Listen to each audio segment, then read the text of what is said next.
함께 나눌 하나님의 말씀 역대상 29장 1절에서 5절까지 말씀입니다. 역대상 29장 1절에서 5절. 제가 가진 성경은 구약 653페이지에 있습니다. 역대상 29장 1절에서 5절 제가 이 말씀 봉독하도록 하겠습니다.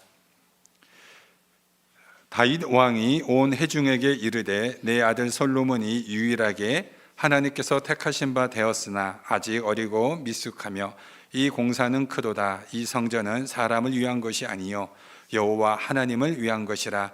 내가 이미 내 하나님의 성전을 위하여 힘을 다하여 준비하였나니 곧 기구를 만들 금과 은과 녹과 철과 나무와 또 마노아와 가공할 검은 보석과 채석과 다른 모든 보석과 옥돌이 매우 많으며 성전을 위하여 준비한 이 모든 것 외에도 내 마음이 내 하나님의 성전을 사모하였으므로 내가 사유한 금, 은으로 내 하나님의 성전을 위하여 드렸노니 곧 오빌의 금 3,000달란트와 수는 7,000달란트라. 모든 성전 벽에 입히며 금, 은 그릇을 만들며 장인의 손으로 하는 모든 일에 쓰게 하였노니 오늘 누가 즐거이 손에 채워 여호와께 드리겠느냐 하는지라. 아멘. 하나님으로 가득 채워진 이 다윗이라는 제목으로 오늘 함께 하나님의 말씀을 전합니다. 우리가 성경을 읽어보면은 성경에 인물들이 등장을 하게 됩니다. 그 인물들을 이렇게 살펴보게 되면은 정말 다윗 같은 인물이 참 없는 것 같습니다. 정말 구약에서 가장 하나님 앞에 믿음의 왕으로, 오죽하면 마태복음 1장에 아브라함과 다윗으로 해서 예수님의 그런 탄생을 소개할 정도로 이 다윗을 굉장히 중요하게 생각합니다. 저는 무엇보다 다윗이라는 이 인물이 어떠한 인물인가, 그는 그의 평생에 다윗이 가장 소망했던 것, 하나님을 예배하는 삶을 다윗이 살았다는 것입니다. 그래서 수많은 인물들 중에서 유일하게 다윗이 하나님을 예배하는 제사장 국가를 세운 인물입니다. 그래서 출애굽기 19장 1절에서 6절, 특별히 5절에서 6절은 구약의 복음서라고 하는 이 핵심적인 구절은 사실 창세기부터 요한계시록까지 간통하는 이 모든 성경에서 예배로 시작해서 요한계시록의 예배로 끝나는 그 내용의 그 말씀의 성취함을 이 다윗이 보여줍니다. 그래서 이 다윗이 하나님을 얼마나 예배하는 것을 중요하게 생각했는가, 그러니까 예배에서 찬양대를 제일 먼저 만든 인물이 다윗입니다. 다윗이 왕이 되어서 제일 먼저 찬양대를 세웠고 하나님의 성전을 지키는 문지기를 4,000명을 뽑았습니다. 그만큼 하나님을 예배하는 데 가장 중요한 삶을 살았죠. 그래서 이 다윗의 삶의 최우선순위는 무엇인가? 그는 온전히 하나님만을 예배하는 그의 삶이 그의 인생의 최우선순위였다. 이것을 보여줍니다. 오늘 우리가 읽었던 이 본문을 통해서도 다윗은 성전을 짓기 위해 모든 준비를 합니다. 이 성전을 지을 때 그 필요한 모든 물품들을 정말 아까워하지 않고 감사히 즐거이 헌신하여 기쁨으로 하나님 앞에 바칩니다. 그러자 이제 6절부터 나오면은 이스라엘의 모든 방백들이, 이스라엘의 모든 지도자들이 다윗과 더불어서 자신들의 모든 것들을 하나님 앞에 바쳐서 하나님이 기뻐하는 하나님의 성전을 이렇게 짓는데 준비하는 그런 예물로 바치게 됩니다. 그래서 많은 사람들이 좀 신앙생활하고 이렇게 성경을 배워가다 보면은 다 하나같이 무슨 말들을 고백을 하냐면 우리도 참 다윗 같은 사람이 되기를 원합니다 라는 말을 합니다. 그러나 다윗같이 되기를 원하지만 인생의 삶은 다윗과는 다르게 삽니다. 다윗처럼 되기를 원하면서도 다윗과는 다른 삶을 살면서 다윗처럼 되기를 원하는 것, 이거는 여러분 넌센스죠. 다윗의 인생은 어떻습니까? 다윗의 인생은 정말 험난한 환경 속에서 살았습니다. 그는 도망자의 삶을 살았고 다윗의 인생은 끊임없는 전쟁의 삶을 살았습니다. 그래서 그의 모든 삶은 항상 그 아우성 같은 그런 삶을 살아간 인물이 다윗입니다. 그리고 다윗이 드디어 마침내 평안을 얻게 됩니다.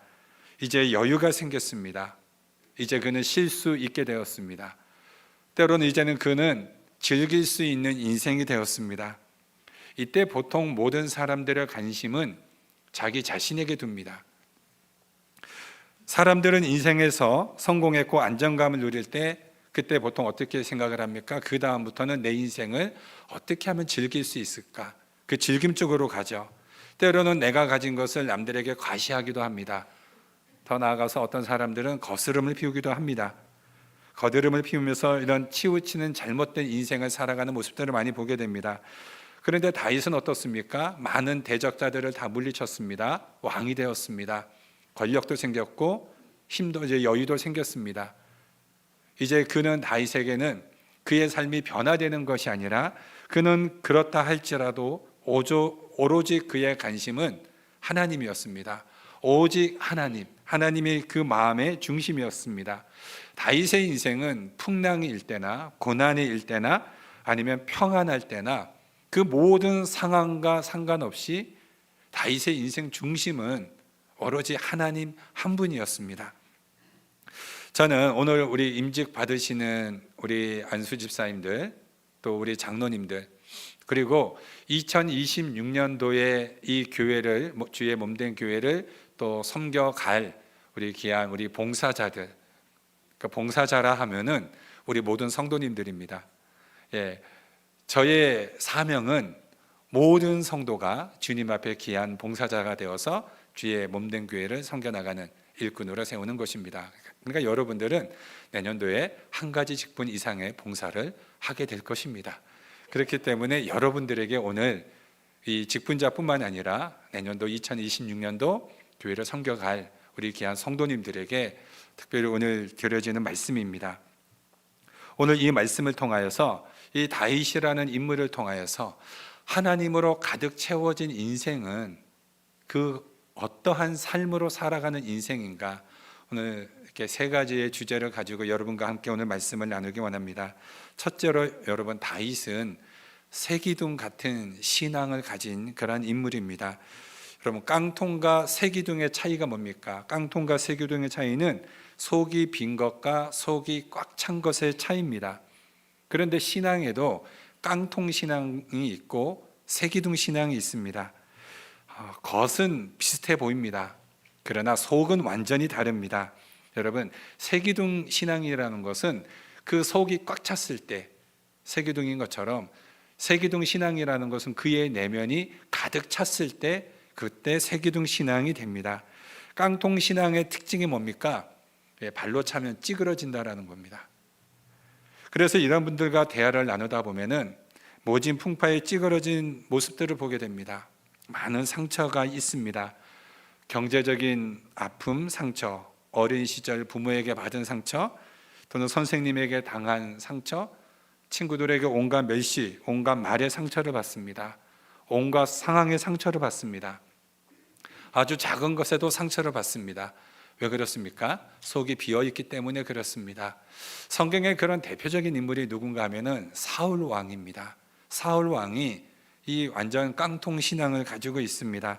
사울은 왕이 되었습니다. 사울은 왕이 되었고 그는 강한 힘을 가지게 되었습니다. 그런데 다윗이, 어린 소년 다윗이 골리앗을 죽였을 때 그때 이스라엘 백성들이, 사람들이 뭐라고 외쳤습니까? 사울은 천천히요 다윗은 만만히로다.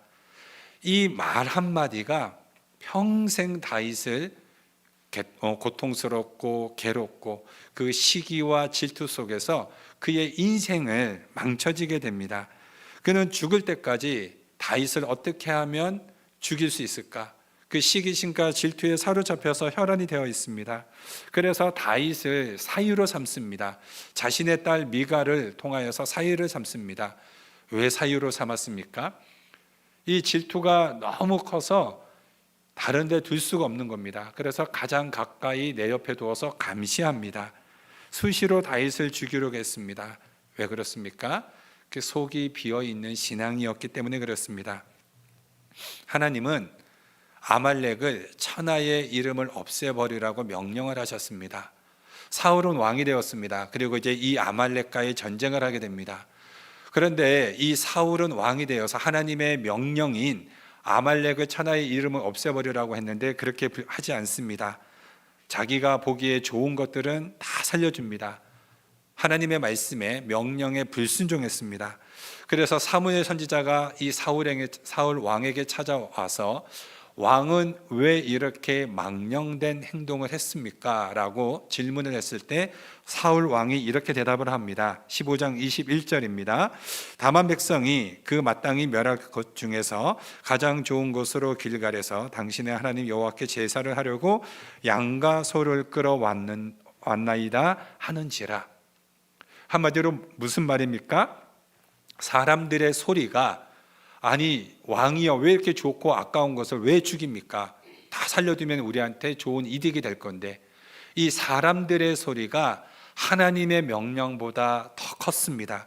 그래서 그 사람들의 소리에 흔들렸습니다. 그 상황에 흔들렸습니다. 상처받고 그것이 결국 인생의 파멸까지 가게 됩니다. 사람의 흔들리는 신앙, 하나님의 말씀보다 사람의 흔들리는 신앙이 이게 깡통신앙입니다, 여러분. 반면에 여러분, 세기둥 신앙은 이 깡통 신앙과는 다릅니다. 속이 강한 쇳덩이로 가득 차 있습니다. 그래서 이런 세기둥 신앙은 발로 찬 놈이 더 아픕니다. 아무리 공격하고 아무리 때려도 아무리 비방하고 시기 질투 속에 조롱하여도 이런 세기둥 신앙은 털어버립니다. 뭐 어때? 하면서 담대합니다. 상황에 흔들리지 않습니다. 그의 내면이 당당함이 있습니다. 왜 그렇습니까? 속이 꽉 차 있기 때문에 그렇습니다. 이 다윗은 그의 속이 하나님으로 가득 차 있었습니다. 그래서 사울이 죽이려고 해도 끄떡하지 않습니다. 여러분, 그래도 족보상 장인 아닙니까? 장인이 사위를 죽이려고 하는 이런 상황 속에서도 다윗은 흔들리지 않습니다. 다윗은 사울 왕을 몇 번이나 죽일 수 있는 기회가 있었습니다. 그래도 그는 죽이지 않습니다. 왜냐하면 아무리 악한 왕이라 할지라도 하나님이 기름 부어 세우신 자를 나는 손대지 않겠다. 무슨 의미입니까? 상황보다 하나님의 말씀이 더 중요했습니다. 하나님의 뜻이 더 중요했습니다. 그래서 다윗의 온 인생은 하나님, 오직 그의 중심에는 하나님이었기 때문에 그는 상황이나 그의 감정에 휘둘리지 않는 그러한 신앙인이었습니다. 다윗의 인생은, 여러분 다윗과 같은 인생 살고 싶습니까? 사실 성경을 보면은 그렇게 원치 않을 겁니다. 다윗은 얼마나 고난과 모진 풍파를 많이 받은 인물인지 모릅니다. 여러분들은 고난받기 싫지 않습니까? 다윗같이 되기를 원한다면 고난도 감수하셔야 됩니다. 다윗은 사울이 죽이려고 하자 이제 국경을 넘어서 블레셋이라는 적국으로 도망을 갑니다. 그래서 아기스 왕 앞에 갔을 때 그 왕의 신하들이 다윗을 믿지 못합니다. 그래서 왕에게 왕이시여, 저 다윗이 우리를 속이려고, 우리를 죽이려고 혹시 저렇게 온 것 아닌지 한번 의심이 됩니다. 그래서 이 아기스 왕은 다윗을 시험하러 갑니다. 다윗이 이 사실을 알게 되었습니다. 절체절명의 위기 속에 있습니다. 다윗이 자기의 목숨을 부지하기 위해서 어떻게 합니까? 침을 흘리면서 미친 사람처럼 행동을 합니다. 그래서 아기스 왕이 화를 냅니다. 이런 미친 자를 우리가 두려워하느냐 하면서 돌아갑니다. 그런데 여러분, 그러면은 그 미친 채에서 겨우 목숨을 부지했으면 자기의 인생을 비난하고 저주하면서 하나님 앞에 원망과 불평할 수 있지 않겠습니까?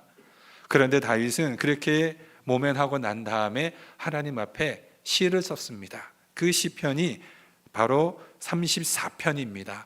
34편 1절에 이렇게 시작합니다. 내가 여호와를 항상 송축하며 내 입술로 항상 주를 찬양하리이다. 어찌 보면 그의 인생에 가장 비참해 보입니다. 그런데 다윗은 흔들리지 않습니다. 오히려 하나님을 찬양합니다. 왜 그렇습니까? 그의 중심이 하나님으로 가득 차 있기 때문에 그렇습니다. 그러니 우리가 여러분 성경을 보면서 이런 인물들을 보면서 우리가 어떻게 우리의 삶에 적용을 해야 될까요? 여러분, 우리 삶에 우리가 신앙생활하면서 여러분 남의 말에 여러분 신경 쓰지 말고 나의 중심을 하나님으로 가득 채우는 것에 여러분 애쓰시기 바랍니다. 여러분 스데반 집사님을 한번 생각해 보십시오. 스데반 집사님을 묘사하는 단어가 충만입니다. 이 스데반 집사는 성령 충만, 말씀 충만, 사랑 충만, 그의 내면은 오로지 하나님의 은혜로 충만했습니다. 그래서 어떠한 공격이 와도 어떻습니까? 그 결과는 공격한 사람만 아팠습니다. 스데반을 죽이려고 수많은 사람들이 몰려들었습니다. 그런데 그 수많은 사람들 앞에서 스데반 집사는 당당합니다. 돌멩이가 날아오고 죽어가는 그 상황 속에서도 스데반 집사의 얼굴은 천사의 얼굴처럼 빛이 났습니다. 어떻게 그럴 수 있습니까?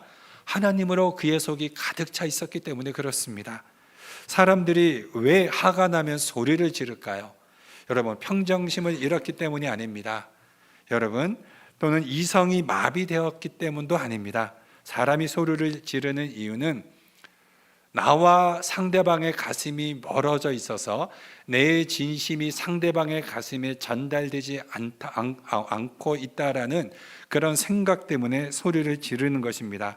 그런데 여러분, 소리를 지르면 지를수록 상대방과의 거리는 더 멀어집니다. 나중에는 서로에게 죽은 가슴이 됩니다. 그런데 여러분, 사랑하면 어떻습니까? 사랑하면 속삭입니다. 작은 소리로 속삭여도 상대방은 다 알아듣습니다. 왜 그렇습니까? 내 옆에 가장 가까이 있다고 생각하기 때문입니다. 사랑하면 그래서 가장 가까이 있게 되고 속삭여도 그 모든 진심을 다 알게 되고 더 나아가서 진정으로 하나가 되게 됩니다. 그렇기 때문에 여러분, 소리 지를 때 상처받는 것은 상대방이 아니라 바로 나 자신입니다. 이렇게 속이 빈 사람은 이렇게 아프고 공허합니다. 그러나 가득 찬 인생을 사는 사람은 작은 목소리로 살아도 크게 들립니다. 부드럽게 말해도 멀리 갑니다. 스데반의 이 속삭임이 사울의 가슴 속에 남아서 멀리 오래 간 것 아닙니까? 그래서 이 스데반의 이 희생과 순교가 사울이 바울이 되는 그 놀라운 은혜를 만들어내지 않습니까? 그러니 하나님의 부르심을 받은 우리 사랑하는 성도 여러분, 여러분의 신앙 가운데 또 일상의 삶 속에서 사람의 소리에 우리가 신경을 끄시기 바랍니다. 사람의 소리에 우리가 치우쳐서 여러분의 그런 시간과 인생을 낭비하지 않기를 바랍니다. 그리고 여러분의 상황에 조건에 이 변화에 둔감하시기 바랍니다. 다윗처럼 오로지 여러분의 내면을 채우시기 바랍니다. 성령 충만해지십시오. 여러분의 내면을 오로지 하나님의 말씀과 기도로 채우시기 바랍니다. 이렇게 세워지는 새기둥 같은 신앙은 흔들리지 않습니다. 저는 그러한 직분자가, 그러한 봉사자가 되시기를 주의 이름으로 축원드립니다. 두 번째로 다윗은 그의 인생을 보면 나의 일이 아닌 주의 일이 항상 그의 삶의 우선순위였다라는 것을 우리는 보게 됩니다. 여러분, 하나님으로 가득 채워진 인생은 어떠한 삶을 살아갑니까? 그의 생각이 오로지 하나님입니다. 어떻게 하면 하나님을 기쁘시게 할까? 어떻게 하면 하나님 앞에 순종하는 삶을 살아갈까?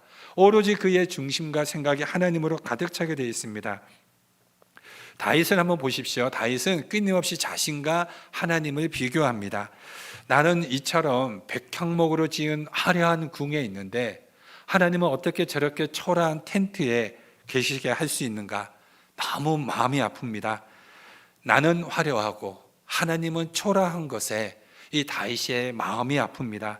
이게 뭐냐? 이게 말이 되느냐? 이게 다윗의 생각이었습니다. 이럴 수는 없다라는 것입니다. 그래서 송구한 마음이 듭니다. 죄송한 마음이 듭니다. 하나님 앞에 빚진 마음이 듭니다. 그래서 다윗이 어떻게 합니까? 안 되겠다.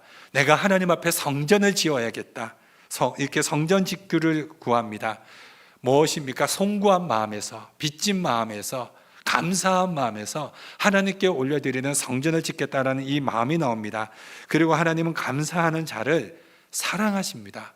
하나님 앞에 감사한 마음으로 나아가는 자를 하나님이 정말 사랑하시고 축복합니다. 근데 반대로 여러분, 여유가 생긴 이후에 나의 관심사는 어디에 있습니까? 우리가 인생을 살아가면서 이제 고등학생들은 오로지 그의 대학의 목표를 둡니다. 그래서 원하는 대학을 갔습니다. 그러면 그 다음에는 내가 원하는 직장에 취업하는 것을 목적을 둡니다. 이제 내가 원하는 취업에 성공했습니다. 그 다음에는 이제 결혼을 목표로 두겠죠. 그리고 내가 원하는 배우자를 만나서 결혼도 뜻을 이루었습니다.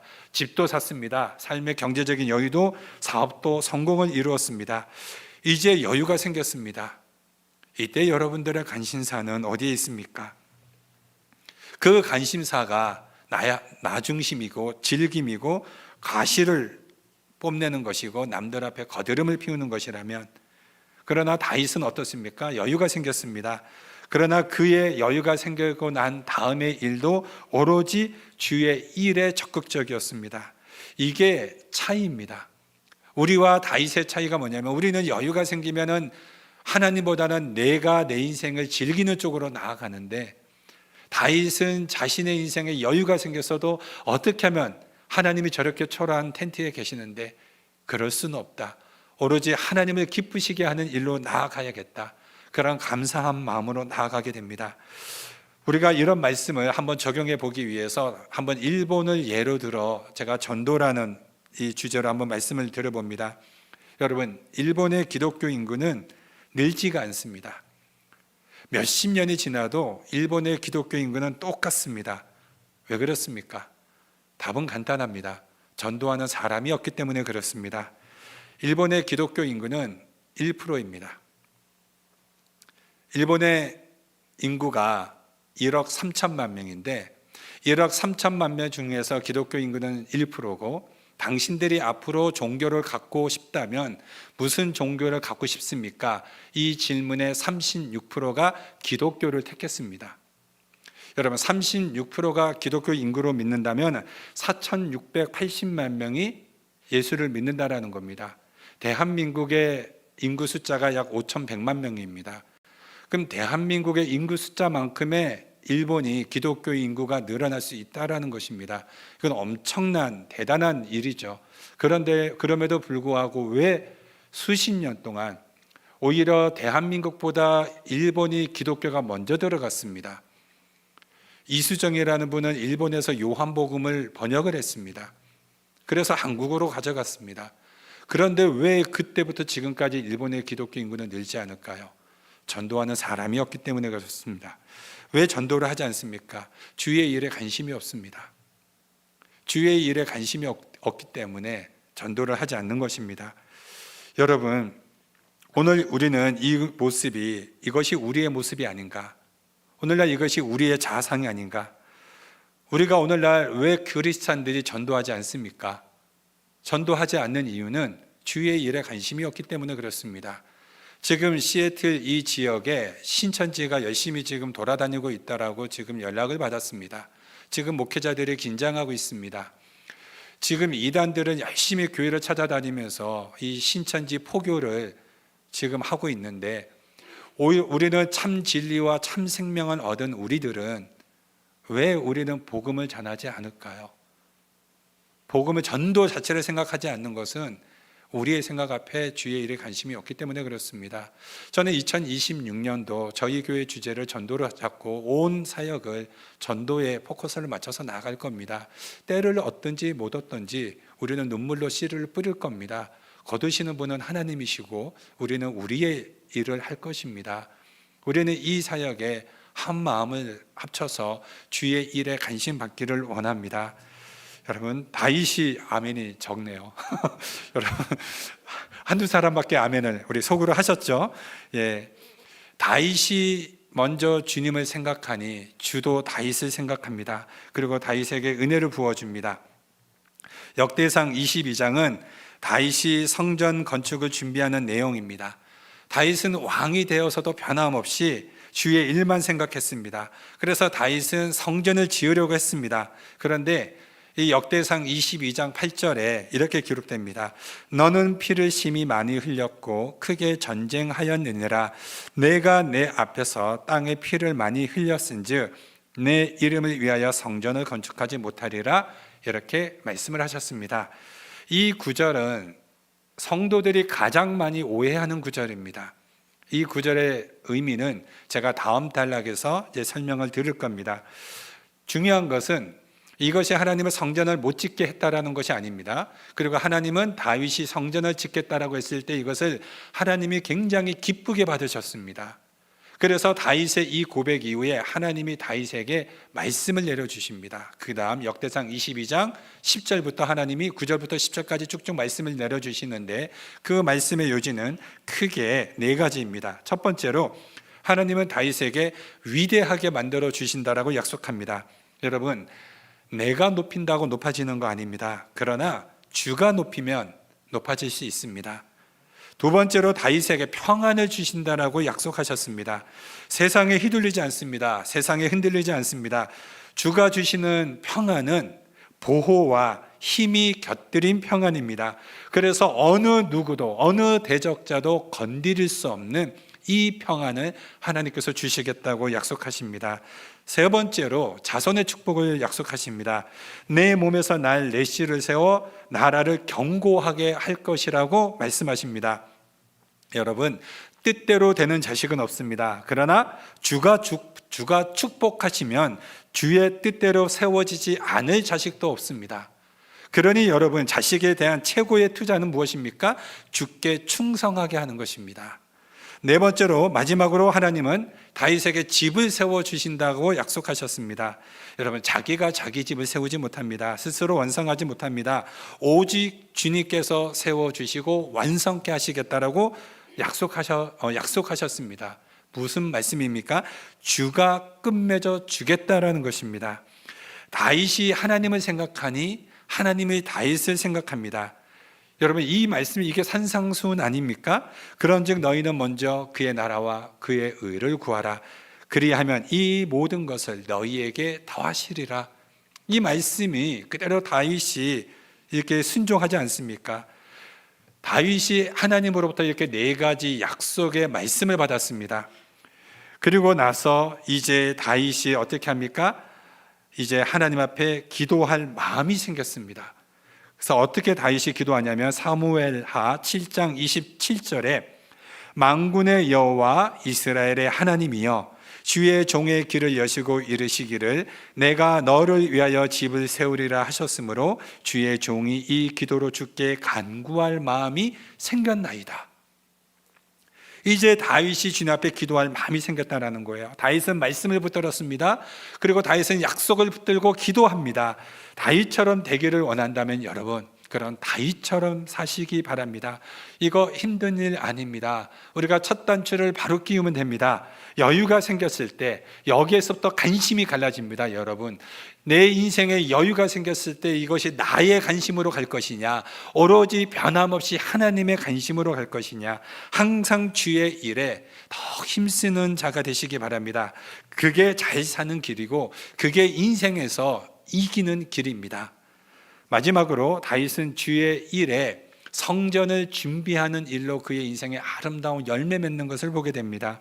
여러분, 아까 말씀드렸던 거, 신앙생활 하는 분들 중에서 다윗이 그렇게 성전을 세우고 싶었는데 다윗이 성전을 세우지 못한 이유는 다윗이 그의 일생에서 많은 전쟁과 그의 삶 속에 많은 사람에게 피를 흘렸기 때문에 그의 손이 피가 묻어서 하나님의 거룩한 성전을 지을 수 없었다라고 생각하는 분들이 많습니다. 의외로. 그러나 그렇지 않습니다.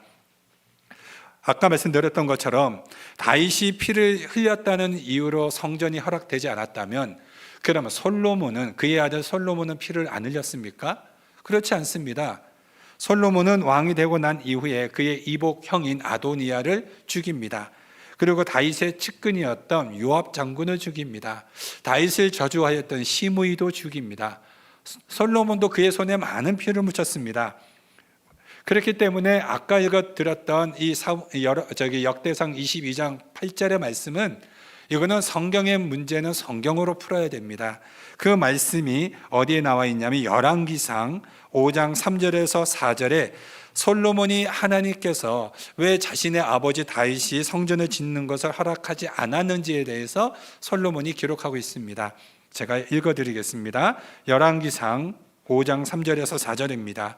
당신도 알거니와 내 아버지 다윗이 사방의 전쟁으로 말미암아 그의 하나님 여호와의 이름을 위하여 성전을 건축하지 못하고 여호와께서 그의 원수들을 그의 발바닥 밑에 두시기를 기다렸나이다. 이제 내 하나님 여호와께서 내게 사망의 태평을 주심에 원수도 없고 재앙도 없도다. 무슨 말씀입니까? 이제 이해가 되십니까? 이해가 되시죠? 지금 눈빛을 보니 지금 이해되시는 분이 별로 안 계세요. 이게 지금 무엇이냐면 하나님이 왜 다윗에게 성전을 건축하지 못하게 했느냐? 지금 다윗이 왕으로 있었을 때 아직 주변의 적들이, 대적자들이 아직도 많이 있다라는 것입니다. 지금 적들이 끊임없이 지금 이스라엘을 공격해 오고 있습니다. 그러니까 하나님이 다윗에게 주는 역할은 너는 성전을 건축하는 것이 우선이 아니라 지금 나라를 강하게, 국경을 튼튼하게 세워서 적들이 쳐들어오지 못하여서 이 나라를 평화의 나라로, 안정된 나라로 먼저 세워라. 나라가 국경이 튼튼해져서 강대국이 되어서 안정을 찾으면 그때 이제 하나님의 성전을 지을 수 있다. 그 얘기를 하는 겁니다. 그러니까 너의 사명은 지금 뭐 하라는 겁니까? 전쟁하라는 겁니다. 전쟁에서 대적자들을 물리치라는 겁니다. 그것이 지금 하나님이 다윗에게 성전을 짓지 못하게 한 것입니다. 우선순위가 있다라는 것입니다. 그래서 아까 읽어드렸던 역대상 22장 8절 다음에 이 바로 그 구절에 뭐라고 기록되어 있냐면 보라 한 아들이 내게서 나르니, 이게 솔로몬인데 그는 온순한 사람이라 내가 그로 주변 모든 대적에게서 평온을 얻게 할 것이라 그의 이름을 솔로몬이라 하리니 이는 내가 그의 생전에 평안과 안일함을 이스라엘에게 줄 것임이니라. 솔로몬의 이름이 뭔 뜻입니까? 솔로몬, 평온, 평화, 안정, 이게 솔로몬의 이름의 뜻입니다. 너의 아들이 참된 평화의 나라를 맛보게 될 것이다. 그러니까 여러분, 대적의 멸망이 없이는 안식이 없죠. 있을 수 없습니다. 그런데 다윗이 왕일 때는 아직도 많은 대적자들이 남아 있었습니다. 하나님은 다윗에게 말씀을 통하여서 너는 내가 너와 함께 할 터니 모든 원수들, 대적자들을 다 물리쳐서 나라를 평안케 해라. 그래서 전쟁의 피는 너의 손에 묻히라는 겁니다.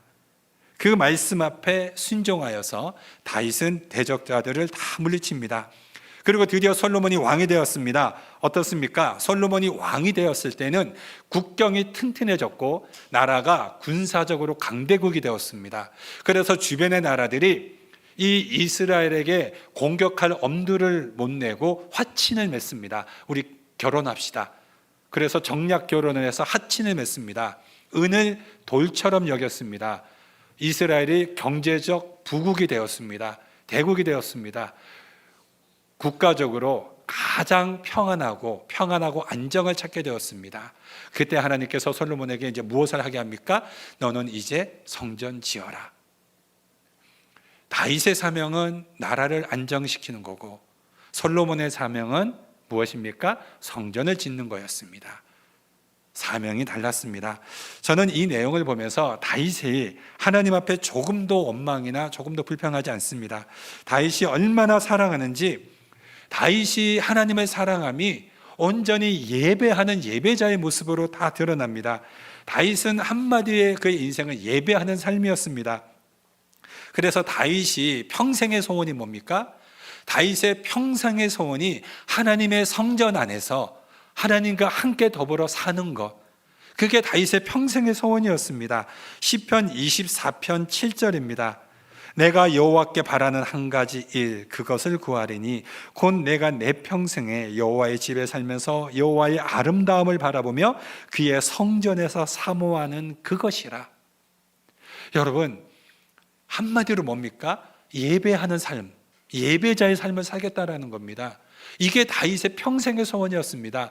이게 우리의 소원이 되기를 원합니다. 이게 우리 벨뷰 하는 장로교회 성도들의 소원이 되기를 원합니다. 그래서 다윗에게 너는 성전 짓지 말고 대적을 물리치라, 이 말씀 앞에 어떻게 보면 인간적으로 서운할 수도 있을 것 같고 하나님이 너무하시다고 할 수 있을 것 같은데 다윗은 그렇게 하지 않습니다. 다윗은 자기에게 맡겨진 사명이 무엇입니까? 대적자들을 물리치고 나라를 강하게, 부강하게, 국경을 튼튼하게 세우는 것이구나. 이것을 압니다. 나의 사명은 성전 짓는 것이 아니구나. 그거는 내 아들에게 주어진 사명이구나. 나의 사명은 이것이었구나. 이것을 깨닫고 순종합니다. 다윗은 젊은 시절에 국경을 자주 넘어서 도망을 갔습니다. 그때는 그 이유를 몰랐습니다. 왜 하나님은 이렇게 고난과 핍박 속에서 나를 국경을 넘어서 도망을 가게 하셨는가? 그런데 자신이 왕이 되었어야 그때야 그 이유를 알았습니다. 국경이 무너져 있었다라는 것을. 그래서 다윗은 왕이 되고 하나님의 이 말씀 앞에 무너진 국경을 강하게 세우게 됩니다. 여러분, 이제 강한 나라가 되어졌고 평화와 안식이 주어졌습니다. 하나님 앞에 일꾼이 무엇입니까? 하나님 앞에 부름받은 일꾼이라는 것은 내가 하고 싶은 일을 하는 것이 아니라 하나님이 맡겨진 일을 순종하며 하는 것입니다. 여러분, 이것이 주님이 원하시는 일꾼의 모습이라는 것을 우리는 알게 됩니다.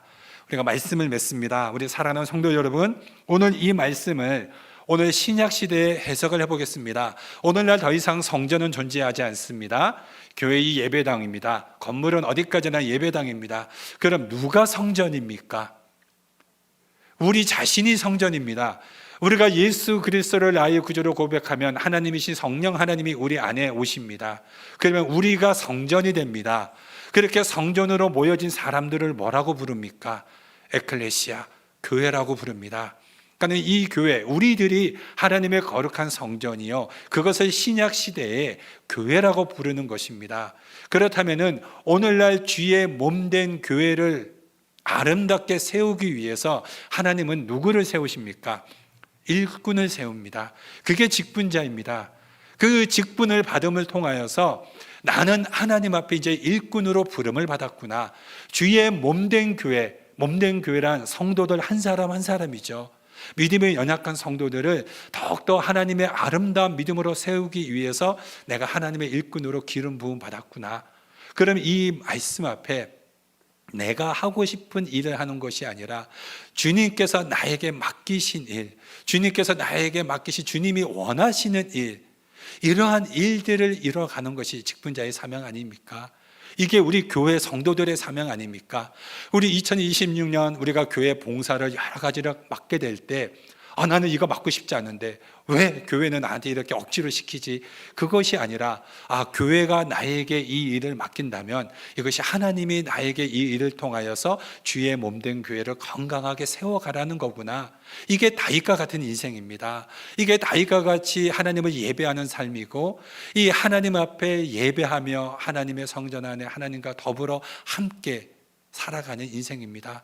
저는 우리 사랑하는 성도 여러분들이 하나님 앞에서 이렇게 다윗과 같은 인생, 예배자의 삶으로 살아가며 다윗이 받은 그 복이 바로 여러분의 복이 되어지기를 주님의 이름으로 축원드립니다.